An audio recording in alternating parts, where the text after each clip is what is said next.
Welcome back to Praja engineers syndicate సొంతిల్లు.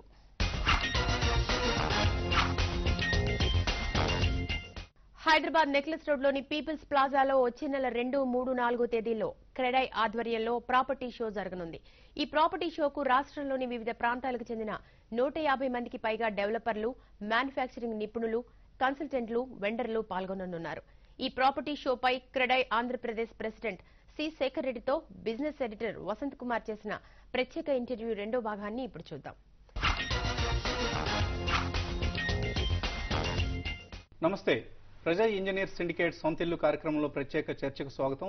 CREDAI మొట్టమొదటిసారిగా హైదరాబాద్ లో ఒక ప్రాపర్టీ షోను నిర్వహించబోతుంది. నవంబర్ 2, 3, 4 తేదీల్లో నిర్వహించబోయే ఈ ప్రాపర్టీ షోను హైదరాబాద్ నెక్లెస్ రోడ్ లో ఉన్న పీపుల్స్ ప్లాజాలో నిర్వహిస్తున్నారు. So CREDAI Hyderabad property show ప్రత్యేకతలు వివరించేందుకు, అలాగే రియల్ ఎస్టేట్ ట్రెండ్స్ గురించి మాట్లాడేందుకు మనతో క్రెడై ఆంధ్రప్రదేశ్ అధ్యక్షులు సి శేఖర్ రెడ్డి గారు ప్రస్తుతం మనతో ఉన్నారు. ఈ ప్రాపర్టీ షోలో మార్కెట్ చేసే ప్రొడక్ట్స్ సంబంధించి ఇటువంటి క్వాలిటీ స్టాండర్డ్స్ ఉండాలి, ఇటువంటి కన్స్యూమర్ ప్రొటెక్షన్ మెజర్స్ ఉండాలని ఏమన్నా సజెస్ట్ చేస్తున్నారా? బేసికల్ గా క్వాలిటీ పరంగా కానీ, అమ్యూనిటీ స్పెసిఫికేషన్ కానీ వాళ్ళు ఎవరైతే ప్రామిస్ చేస్తారో అవి డెలివర్ చేయాలా. రెండోది, ఇక్కడ మేమేం చేస్తున్నామంటే కంపల్సరీగా ఈ డెవలపరు మార్కెటింగ్ చేసేటప్పుడు మీకు అప్పటికే ప్లాన్ శాంక్షన్ అయి ఉండాలి, అంటే ట్రాన్స్పరెన్సీ ఉండాలి, డిస్క్లోజర్ ఉండాలి. In case if there is no sanction or in the process లో ఉంటే you must mention that yes I applied for the permission, it is in the process అనేది అంటే డిస్క్లోజ్ చేయాలి. Without disclosing you should not market this product and we may not allow also. ఎలా అయితే public ఇష్యూకి వచ్చే ముందు company risk factors అన్ని prospectus లో ఇస్తుందో అటువంటి పద్ధతిని మీరు అవలంబించవచ్చు. డెఫినెట్గా, ఎందుకంటే ట్రాన్స్పరెన్సీ లేకుంటే అది కన్జ్యూమర్ చెప్పకుంటే మీరు కన్జ్యూమర్ ఏమనుకుంటాడు, ఆల్రెడీ పర్మిషన్స్ వచ్చాయి, ప్రాజెక్ట్ స్టార్ట్ అయింది అనుకుంటాడు. అట్లా కాకుండా you must in fact we are going to verify each and every developer who is exhibiting their all is projects. మేము ఏవైతే పెడుతున్నాడో ప్రాజెక్ట్, ఆ ప్రాజెక్ట్ డెఫినెట్గా మేము వెరిఫై చేయడం జరుగుతుంది, స్క్రూటినీ చేయడం జరుగుతుంది. దానికి కమిటీ పెడతాము. ఆ స్క్రూటినీ అయిన తర్వాతనే ప్రాజెక్ట్ వస్తుంది. If is not taken permission we'll request him to put it in the bold lines, this project is not at obtained permission అని.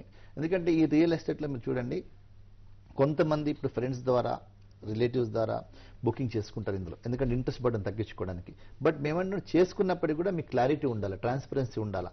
ఎందుకంటే చాలా మంది మనం ఇప్పుడు బ్యాంక్ కూడా, రిజర్వ్ బ్యాంక్ కానీ లేదా కమర్షియల్ బ్యాంక్స్ కానీ they are not funding this industry.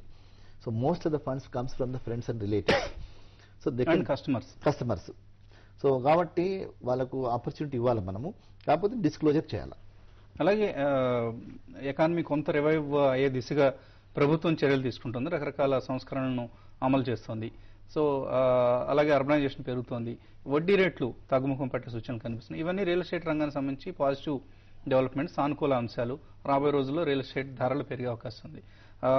దీనికి తోడు ట్యాక్స్ ఇష్యూస్ కూడా బాగా పెరుగుతున్నాయి. ఇప్పుడు వ్యాట్ అంటున్నారు, లేబర్ సెస్ అంటున్నారు, సర్వీస్ ట్యాక్స్ అంటున్నారు. రకరకాల మోతాదుకు మించిన టాక్సేషన్తో గవర్నమెంట్ మధ్యతరగతి నుంచి ఎక్కువ డబ్బు వసూలు చేసే పిండుకునే ప్రయత్నం చేస్తుంది. సో ఈ రెండింటిని బ్యాలెన్స్ చేసుకుంటూ ఏదైనా క్రెడై వైపు నుంచి ఎటువంటి చర్యలు తీసుకుంటున్నారు? అంటే always we are trying for the benefit of the consumer, ultimate consumer. మేము గవర్నమెంట్లో కూడా చెప్తున్నాము, టాక్సేషన్ ఆల్మోస్ట్ 36%, 40% ఉంది, తగ్గించాలని చెప్తున్నాం. డబుల్ టాక్సేషన్ ఉంది, డబుల్ టాక్సేషన్. ఇన్ఫాక్ట్ కస్టమర్ మీ దగ్గర ఇల్లు కొనుక్కునే customer already income tax pay చేసి, అతనికి వస్తున్న ఇన్కమ్ మీద ట్యాక్స్ పే చేసి మీ దగ్గరకు వస్తున్నాడు, అండ్ తిరిగి మళ్ళీ ట్యాక్స్ కడుతున్నాడు తనకున్న, అంటే రెండు రకాలుగా ఛార్జెస్ పే చేస్తున్నాడు. అంతేకాదు, మొదటి నుంచి కూడా మన భారతదేశంలో స్థిరాస్తి అనేది దానికి రిజిస్ట్రేషన్ ఛార్జెస్ చేసేవాళ్ళు. తర్వాత వ్యాట్ వచ్చేది, అది 1%, ఇప్పుడు 1.25 అయింది. తర్వాత సర్వీస్ ట్యాక్స్ లోకి ఇంట్రొడ్యూస్ చేస్తారు. ఇప్పుడు అది సర్వీస్ ట్యాక్స్ చాలా ఎక్కువ అవుతుంది. అది ఆల్మోస్ట్ 12.36% సర్వీస్ ట్యాక్స్ వల్ల ఇబ్బందికరంగా ఉంది. Actually government of India is not justified in imposing service tax and real estate. అయితే ఇప్పుడు సింగిల్ విండో సిస్టమ్ దాని మీద అఫోర్డబుల్ హౌసింగ్ మీద పాలసీ రెడీ అవుతుంది, రివైజ్డ్ పాలసీ. టాస్క్ ఫోర్స్ లో కూడా CREDAI is also member, I represented they that at least affordable housing segment కు service tax తీసేయాలని recommendations పోతున్నాయి. తిరిగి మళ్ళీ అఫోర్డబుల్ అనేది దానికి డెఫినేషన్ ఇవ్వాల్సింది. డెఫినేషన్ అంటే ఇంతకుముందు అఫోర్డబుల్ హౌసింగ్ ఏంటంటే 80 స్క్వేర్ మీటర్స్ వరకు ఇచ్చారు. బట్ అట్లీస్ట్ 60 స్క్వేర్ మీటర్స్ లోపల ఉన్నాయని కూడా అపార్ట్మెంట్స్ అన్నిటి కూడా హౌసింగ్ కూడా ఎగ్జంప్షన్ చేయమని మేము రికమెండ్ చేయడం జరిగింది. అంతేకాకుండా వీటికి మోస్ట్ ఆఫ్ ద ట్యాక్సెస్ కానీ, ఫీజెస్ కానీ ఏవైతే ఉన్నాయో అవి కూడా ఎగ్జామ్షన్ అడిగాము. External commercial borrowing is now allowed for approved projects. తర్వాత ఎఫ్డిఐ గురించి మేము ప్రయత్నం చేస్తున్నాము. తర్వాత బ్యాంక్స్ ద్వారా కూడా వీళ్ళందరికీ కూడా ప్రయారిటీ బేసిస్లో ఇవ్వాలని ఈ మధ్యకాలం మేము చూస్తుంటారు న్యూస్లో కూడా. చిదంబరం గారు కూడా ఈ మధ్యలో కొద్దిగా సాఫ్ట్ అయినారు. ఇండియన్ బ్యాంకర్స్ అసోసియేషన్స్ కూడా they are also convinced, RBI is also convinced, finance secretary is convinced to come out with the new package where the real estate again will take a next step ahead. చాలా అవుతున్నాయి. క్రెడైలో మేము almost all ministries తోటి కూడా regularly in coordination and also with the planning కమిషన్తో కూడా మేము చాలా efforts పెడుతున్నాము. అంటే అందుబాటు ధరలో రావాలా, స్పెషల్లీ ఎకనామికలీ వీకర్ సెక్షన్ గురించి కూడా we have given our recommendation to government of India. దిర్ is a committee. Overall గా చూస్తే వ్యవసాయం తర్వాత real estate is the second most important sectors in the country. కానీ ఈ రంగానికి సంబంధించి ప్రభుత్వం వైపు నుంచి అందాల్సిన ప్రోత్సాహకాలు అందడం లేదు. హౌసింగ్ ను ఎంకరేజ్ చేసే దిశగా ప్రభుత్వం పెద్దగా ఎటువంటి చర్యలు తీసుకుంటున్నట్లు కనపడలేదు. ఏవో మొక్కుబడి టాక్సేషన్ లో కొద్దిగా ఇన్సెంటివ్స్ ఇస్తోంది, రిబేట్స్ ఇస్తోంది. అలాగే మీలాంటి వాళ్ళకి అవసరమైన ఫైనాన్స్ అందించడంలో మాత్రం చాలా వెనుకడుగు వేస్తుంది. సో ఈ దిశగా క్రెడై వైపు నుంచి ఎటువంటి చర్యలు, ఎటువంటి ప్రయత్నం మీరు చేస్తారు? అంటే మేమేం చెప్పామంటే ఇది ఒక ప్రయారిటీ సెక్టర్ కింద తీసుకొచ్చి ఒకసారి ఇంతకుముందు ఎన్డీఏ గవర్నమెంట్ ఉన్నప్పుడు 5% of the incremental deposits commercial banks ఎంత అవుతున్నాయో అంతా కూడా 5% వరకు మేము రియల్ ఎస్టేట్ రంగానికి ఇవ్వమన్నారు. అప్పుడు ఇచ్చారు. అందుకే మీరు అదొకటి ఉన్న తర్వాత సెక్షన్ 80IB ఏదైతే 1 acre and above మనం ప్రాజెక్ట్ చేసినప్పుడు ఆ ఇన్కమ్ ట్యాక్స్ ఎగ్జామ్షన్ ఇచ్చారు. ఈ రెండు వల్ల యాక్చువల్గా ఇండియాలో రియల్ ఎస్టేట్లో there is a big boom వచ్చేది, ప్లస్ ట్రాన్స్పరెన్సీ వచ్చేది. అంతకుముందు ఎవరు కూడా బిల్డర్స్ కూడా అడ్వర్టైజ్మెంట్లో ప్రైస్ మెన్షన్ చేసేవాళ్ళు కాదు. ఈ సెక్షన్ 80IB వల్ల అందరూ ట్రాన్స్పరెన్సీ వచ్చేది ప్రైజింగ్లో. తర్వాత ఆ 5% యొక్క ఇంక్రిమెంటల్ డిపాజిట్స్, ఆ లోన్స్ కూడా ప్రైవేట్ హౌసింగ్ సెక్టర్కి ఇవ్వాలన్న దాంతో కూడా చాలా మంది కూడా బెనిఫిట్ పొందారు. ఎందుకంటే ఈ రంగంలో మీరు చూస్తే 95% of the total funding is taken away by only few developers from all banks. Small and medium developers are not getting any support from the commercial banks. ఎవరు కూడా ఇవ్వట్లేదు. This we have made it very clear to government of India that you have to change the policy. At least for housing మీరు policy మీరు change చేయాలి. Land purchase చేయడానికి మీరు funding చేయకండి, but apartments projects, housing projects డెఫినెట్గా మీరు funding చేయాలని మేము we are taking up regularly on this issue. I think something will come out with next few weeks. తిరిగి మీ ప్రాపర్టీ షో విషయానికి వస్తే, ఫస్ట్ ప్రాపర్టీ షో ఇది. ఎటువంటి ఫెసిలిటీస్ మీ దగ్గర వచ్చే పార్టిసిపెంట్స్ మీరు ప్రొవైడ్ చేస్తున్నారు? మేము ఒకటేమో CREDAI stall will be there, information centre will be there, what CREDAI is doing అనేది ఒకటి చెప్తాము. ప్లస్ కన్జ్యూమర్ గ్రీవెన్స్ల గురించి చెప్పడం జరుగుతుంది. Or any other information consumers want we can provide. So ఎవరికైనా మీ మెంబర్స్ ఏదైనా ప్రాబ్లమ్స్ ఉంటే అక్కడికి వచ్చి కంప్లైంట్ చేయొచ్చు. Definitely. Even today also they can come to our chapter and lodge their grievance. Absolutely. We are getting regularly. We are solving. We are successfully solving. And I'm proud to say our members are cooperating very well. And there is a change in the perception of the developers also. Secretary, ఇంకొక విషయం ఏంటంటే ఎవరికి వారు ఒక నిర్ణయం తీసుకోవడం కష్టం. ఏ direction లో వెళ్ళాలి, ఎక్కడ తీసుకుంటే వాళ్ళకి ఫ్యూచర్ కి బాగుంటుంది, లేదా ఎటువంటి సైజ్ వాళ్ళకి ఆప్టిమమ్ గా ఉంటుంది, ఒకే చోట 4-5 ప్రాజెక్ట్స్ ఉంటే వాటిలోంచి సెలెక్ట్ చేసుకోవడం ఎలా, ఇవన్నీ కూడా కొంచెం కన్ఫ్యూజింగ్ విషయాలు. ప్రాపర్టీ కొనుగోలుకు సంబంధించి చాలా మల్లగుల్లాలు పడిన తర్వాత ఒక నిర్ణయానికి రాగలం. సో ఎస్పెషల్లీ ప్రాపర్టీ షోస్కి వచ్చినప్పుడు ఆ నిర్ణయం తీసుకోవడం ఇంకా కష్టం. ఎందుకంటే ఒక్కసారిగా మన కళ్ళెదుట 100 ప్రాజెక్టులు కనిపిస్తుంటే అందులో దేన్ని సెలెక్ట్ చేసుకోవాలో అర్థం కాదు. లైక్ చీరల సెలక్షన్ లాగే ఉంటుంది.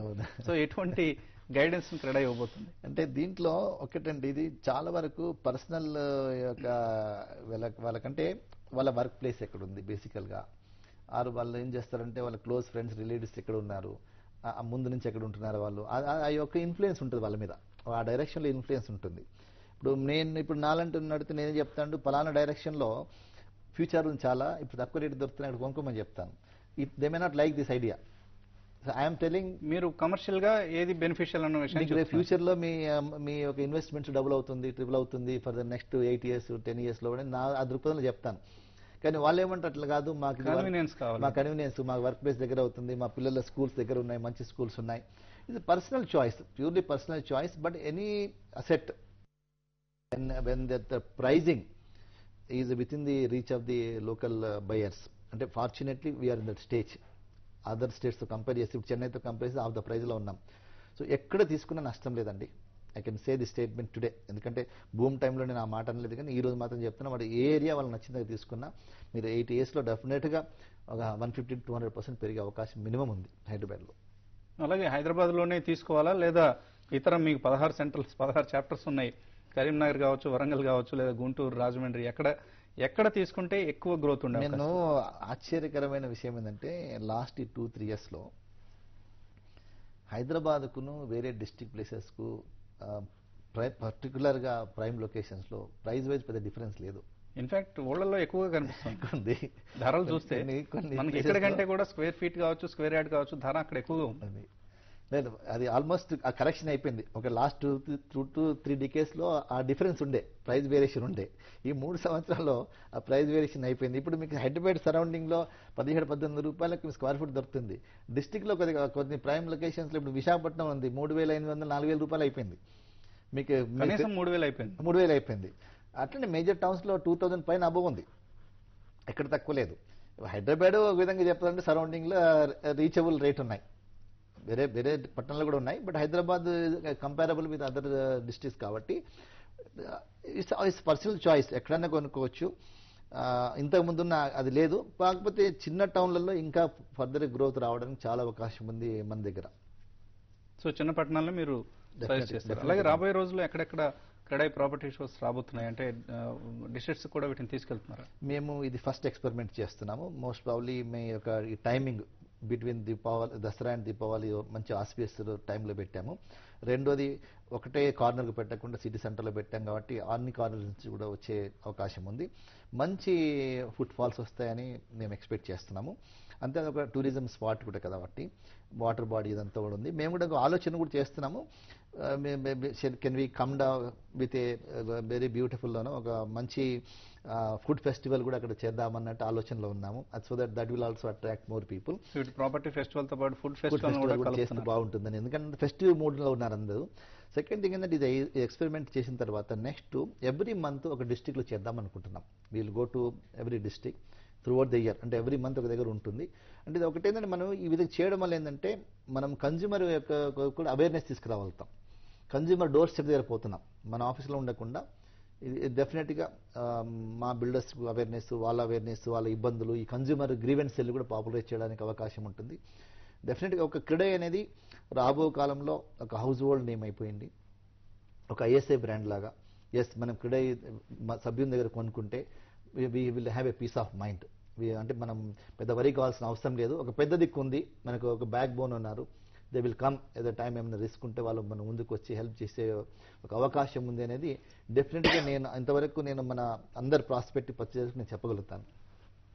థ్యాంక్ యూ సెక్రటరీ గారు. We wish your property show very big success. Thank you. పండుగ వాతావరణంలో అటు ప్రాపర్టీ ఫెస్టివల్ను, ఫుడ్ ఫెస్టివల్ను కలిపి అందించే ప్రయత్నం చేస్తుంది క్రెడై.